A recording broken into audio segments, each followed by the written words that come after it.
दरवर्षीप्रमाणे यावर्षीही नमिता देवदर्शनाला गेली होती. फार मोठी देवभक्त नाही हा ती.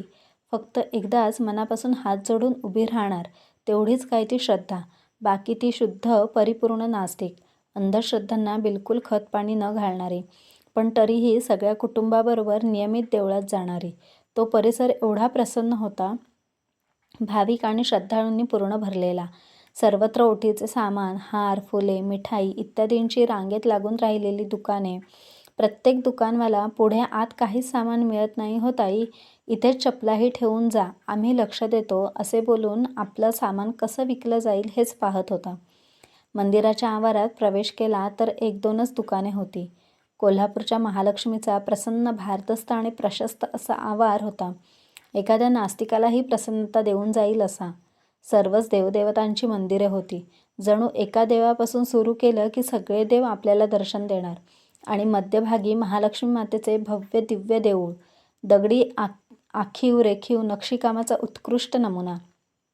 भाविकांची दर्शन घेण्यासाठीच्या लांबच लांब 2 रांगा, एक आतून दर्शनासाठी तर दुसरी बाहेरून मुखदर्शनासाठीची.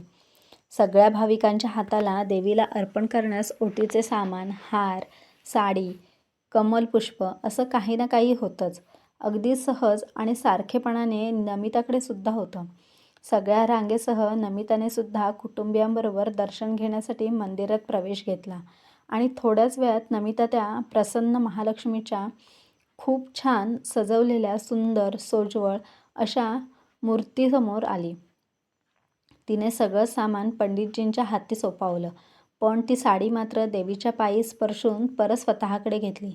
साहजिकच आजूबाजूला असणाऱ्या सगळ्यांचे डोळे काही विचारांनी विस्फारले, पण नमिता सगळं कळत असूनही आपल्या निर्णयावर ठाम होती. सगळ्यांबरोबर प्रसाद आणि साडी घेऊन ती बाहेर आली आणि कोणाला तरी शोधू लागली. मंदिराच्या आवारातच एका बगीचात तिचं इस्पित सिद्धीस जाणार होतं. ती बगीचातच साडीसह गेली. तिथे एक हिरवी साडी नेसलेल्या, हातभर हिरव्या बांगड्या घातलेल्या, कपाळावर भलं मोठं ठसठशीत गोलाकार नीट लावलेलं लाल भडक कुंकू अशा अवतारात एक आजी दिसल्या.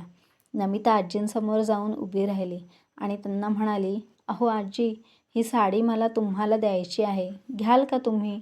आणि आजींनी दिलेलं उत्तर ऐकून काय खुश झाली नमिता. "का नाही घेणार पोरी? समोर आलेल्या मानाला कुणी नाही म्हणतं वय?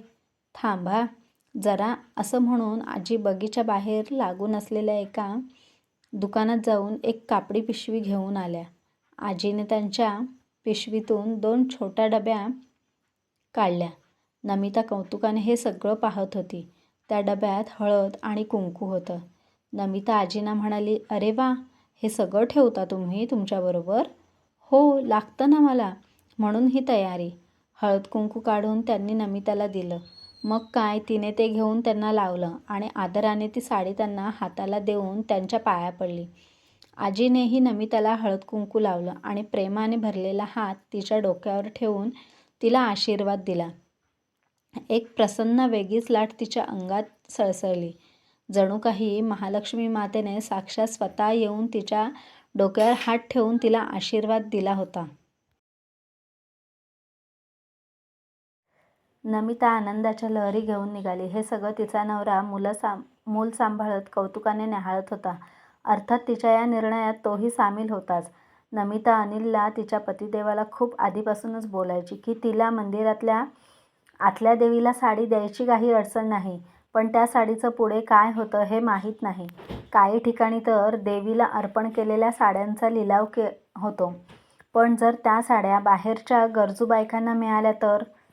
कित्येक जणांच्या नशिबी 2-3 वर्षात एकही नवीन साडी घेण्यासाठी पैसे नसतात. जर त्यांना अशी अचानक साडी मिळाली तर त्यातली प्रत्येक बाई आयुष्यभर ह्या चांगल्या आठवणीत रमेल की कोण कुठली ओळख पाळख नसणारी महिला आली आणि मला आदर सन्मानाने साडी देऊन गेली. अर्थात कोणालाही ती जबरदस्ती करत नव्हतीच. आणि मग ह्यात आस्तिक नास्तिक असे 2 गट पाडायचे नव्हते तिला. पण असं करून नमितेला आंतरिक सुख मिळालं तर काय वाईट आहे ना त्यात? विचार करून बघा.